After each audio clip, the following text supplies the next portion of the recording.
Bonjour et bienvenue. Et on a quoi aujourd'hui? Et oui, on a la nouvelle palette de Natasha Denona. Franchement, c'est une palette que quand j'ai vu les photos, j'étais mais waouh! Déjà de base, j'adore toutes les palettes de Natasha, mais là, celle-ci, elle m'a vraiment fait de l'œil et j'ai vraiment eu envie de la prendre. Euh, donc voilà ce qu'on va faire aujourd'hui. On va découvrir cette palette, on va la swatcher, on va la tester sur les paupières et on va voir si ça vaut vraiment le coup. Abonnez-vous et c'est parti. Donc voici pour le packaging secondaire, il est très beau. C'est une palette pastel, donc ce sont des couleurs très pastel, très printemps. En fait, je trouve que la palette elle est sortie au bon moment, vu que le printemps arrive. Et déjà, du coup, le packaging secondaire, je le trouve très beau. Voici les détails de la palette si jamais ça vous intéresse. Et du coup, on va voir à l'intérieur ce que ça donne. Donc voici la palette qui ressemble au packaging secondaire. Et hop, voici les fards. On a comme toujours un miroir qui a encore la protection, je viens de recevoir la palette. Donc voilà, on a 8 mats sur 15 fards, donc 7 qui sont soit des duochromes, soit des irisés. Moi je propose de les swatcher. On va passer au swatch.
Bon, je trouve que ça a bien swatché. Il y a quelques fards, un ou deux, qui sont un peu plus compliqués à swatcher, mais en général, je les trouve très beaux. Et il y en a qui sont tellement crémeux sous le doigt, c'est un truc de malade. Alors, je ne sais pas si vous vous êtes demandé, mais en fait, moi, je trouve que cette palette, elle vient elle vient compléter la Circo Loco d'une façon incroyable.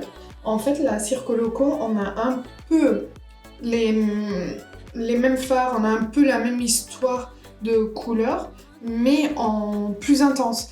Donc ici, on est plus sur des couleurs pastel, donc je trouve que les deux ensemble, ça va faire super beau, parce qu'en fait, on peut appliquer ces fards pour donner plus d'intensité et estomper, créer vraiment des dégradés très beaux. Avec celle-ci, vu que ce sont des teintes plus pastel, mais du coup, je trouve que... Vous en pensez quoi? On a des oranges, ici on a l'orange un peu plus clair et les jaunes, verts. On a du bleu violet ici aussi. Oui, du rose. Enfin, je trouve que ça... Je pense que les deux peuvent se marier bien ensemble.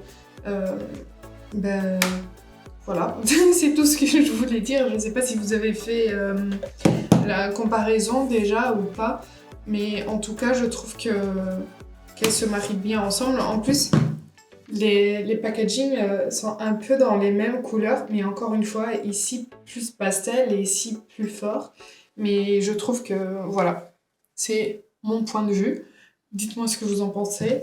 Donc, comme vous l'avez compris, je pense, j'ai pas fait le teint parce que je voulais pas le ruiner avec des possibles chutes, principalement en voyant comment quelques fards se swatcher. Donc je préfère faire mon teint à la fin et on essaye d'abord les fards sur les paupières. J'ai appliqué la base à paupières de chez Beauty Bay en teinte 2. Et du coup, on va essayer cette palette. Donc, je ne sais pas si vous avez remarqué, mais il y a cette colonne qui, selon la description des fards, ce sont des duochromes. Et on a donc 1, 2, 3, 4, 5, 6, 7 et 8. Pardon. Et mat. Et ensuite on a les 3 duochromes là. Et après ce sont des irisés assez beaux. Il y a des reflets un peu dorés, un peu argentés. Donc, je sais pas du tout ce que je vais faire. En fait, je pense que j'ai un peu envie de faire un jaune vers du rose peut-être, ou vers du violet. Ouais. Jaune, rose, violet. Jaune, rose, violet. Ouais, on va essayer ça. On va voir ce que ça donne. Je sais pas du tout ce que ça va donner. Donc, je vais d'abord appliquer la teinte Feather, qui est le rose le plus clair. Et je vais l'appliquer avec un pinceau comme ça, très fluffy. C'est le BB 203 de la collection de chez Beauty Bay. Et je vais donc appliquer cette teinte au niveau du creux et coin externe. Si je regarde ici, c'est parce que j'ai mon miroir. Donc juste au niveau du creux ici, au niveau du coin externe. Hop.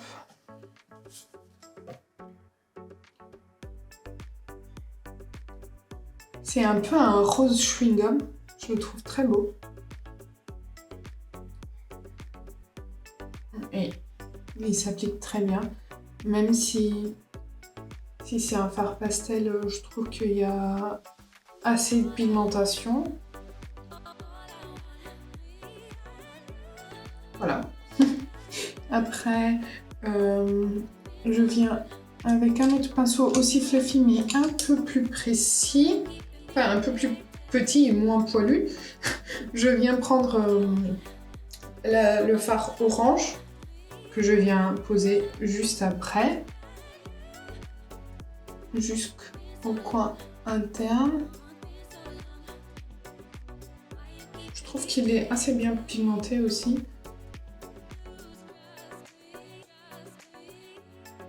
Ils se travaillent bien ensemble, ils se dégradent bien ensemble. Ça va. Et C'est beau, non? Je reprends le pinceau avec le fard rose juste pour les travailler un peu ensemble. Voilà. Maintenant, au niveau du coin externe, je vais travailler la teinte Bora. Donc c'est ce violet plus intense. Et je vais donc prendre un pinceau un peu plus précis. Je prends le 227 de chez Zoeva. Et je viens en prélever un peu. Voilà. Et je viens le poser ici. Au niveau du coin externe et un petit peu dans le creux. J'ai vraiment pas trop prélevé parce que je préfère construire petit à petit. Voilà. Je le trouve pas très intense. Je le trouvais plus intense dans la palette, vous voyez.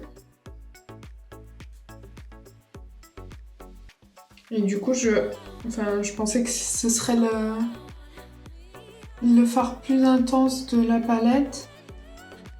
Et je me rends compte qu'il n'y a pas beaucoup d'intensité. Donc au final, je rejoins ce que j'ai dit tout à l'heure. Je pense que je reprends le pinceau rose. Je pense que ce sera une bonne palette pour travailler avec la palette Circoloco, parce que là par exemple j'aurais appliqué le violet plus foncé de la Circoloco juste pour donner un peu plus d'intensité au coin externe. Je prends un autre pinceau, ma main, je vais avoir des pinceaux à nettoyer ce soir. Je prends le 231 de chez Jessup, qui est une copie du 231 de chez Zoeva. Et je prends... Là par contre, on n'a pas d'orange un peu plus intense. Du coup, je sais pas quoi mettre.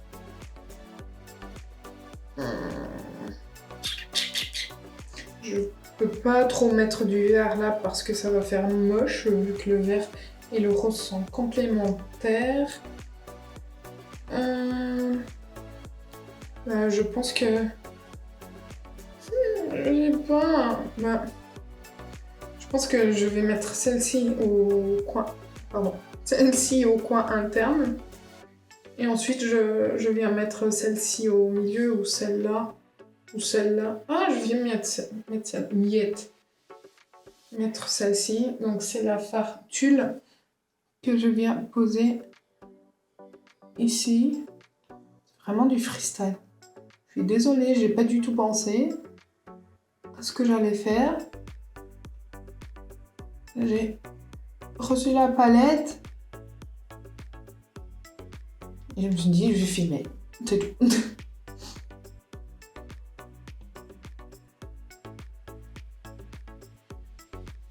Bon, ça se dégrade super bien les uns avec les autres. En plus, ce sont des teintes pastel, donc c'est encore plus facile à dégrader. C'était l'orange. Et donc, au coin interne, comme je disais, je prends un pinceau un peu plat et je viens appliquer la teinte Limoncello. Hop. Il y a un peu des reflets argentés.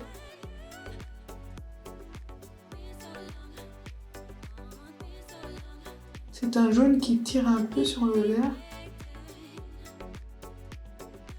C'est très beau.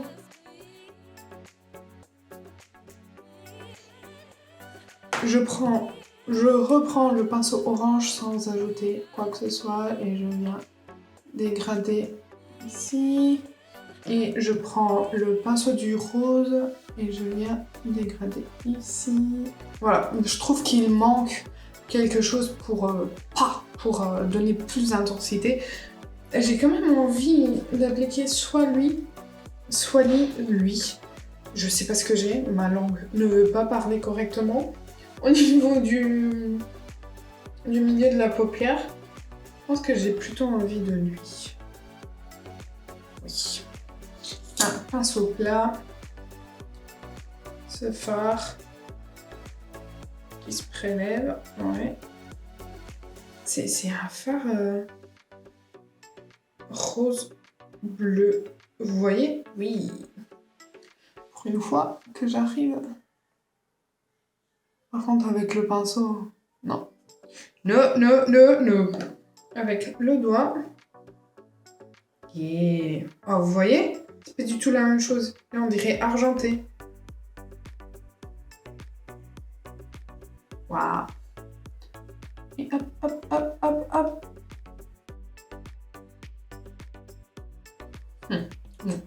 Là, je trouve que ça va un peu mieux, puisqu'il y a un peu de lumière.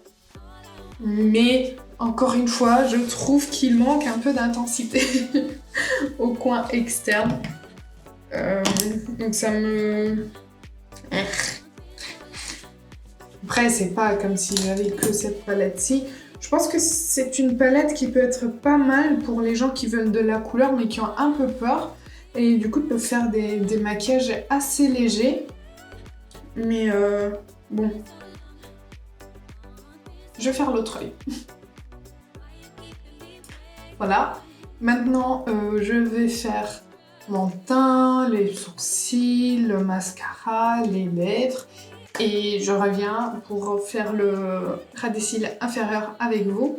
Et pour qu'on puisse un peu parler de mon ressenti sur cette palette.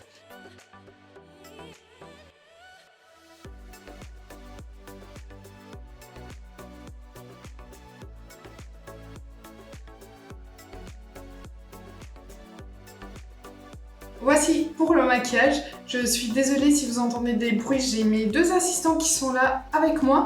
Et il faut que je fasse vite avant que ça commence à crier dans tous les sens.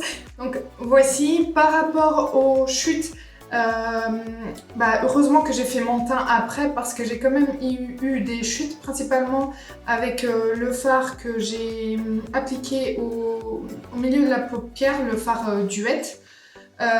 Donc j'ai eu quelques chutes. Je l'ai remarqué en nettoyant mon teint avant d'appliquer le fond de teint. Et... Pardon, je rigole toute seule. Si vous prenez cette palette, faites attention. Faites peut-être d'abord votre teint et ensuite les yeux. Ou alors poudrez bien votre contour des yeux pour ensuite facilement enlever les chutes. Quoi d'autre? Alors, pour ce qui est pigmentation, travail des fards, j'ai rien à dire. C'est du Natasha, on connaît. Donc... là-dessus, je ne suis pas du tout déçue.